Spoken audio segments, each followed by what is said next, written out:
السلام عليكم ورحمة الله وبركاته، رجعنا وياكم في شرح جديد. شرح لهذا اليوم عن لعبة روبلوكس. مثل ما تعرفون خلال الأيام المضت صارت مشاكل في طريقة إنشاء حساب في لعبة روبلوكس. اليوم راح أشرح طريقة الجديدة لإنشاء حساب في روبلوكس، وكذلك حل لهذه المشكلة بخطوات سهلة وبسيطة وبطريقة مضمونة. لكن قبل ما أبدأ بالشرح أتمنى منك الاشتراك بالقناة أولا، تفعيل زر الجرس ثانيا حتى يصلك كل ما هو جديد، كذلك الضغط على علامة اللايك الفيديو كدعم منك لي. أول خطوة نسويها راح نروح إلى أي تطبيق في بي إن، نشغل الفي بي إن مثل ما جاي تلاحظون.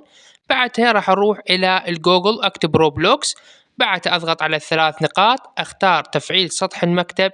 بعد هنا راح تظهر لي هذه الصفحة، أملي المعلومات من تاريخ الميلاد واليوزر نيم والباسورد وغيرها من هذه التفاصيل أمليها بالكامل. بعد أضغط على ساين إن. بعد ما أضغط على ساين إن راح يظهر لي هذا الاختبار أو اللغز، أحله بشكل بسيط وسهل. بعد ما أحله راح يتم حل هذه المشكلة ويتم إنشاء عندي حساب في روبلوكس. إذا بقت عندك الصفحة، يعني كملت هذا الاختبار وبقت عندك نفس الصفحة، بمجرد ما تسوي ريفرش راح ينقلك للصفحة الجديدة وراح يتم إنشاء حساب عندك في روبلوكس. لهنا وصلنا إلى نهاية الشرح، أتمنى كان الشرح مفيد. لا تنسونا باللايك والاشتراك وتفعيل زر الجرس حتى يصلك الموجودين. شكرا لكم على حسن المشاهدة وعلى حسن المتابعة.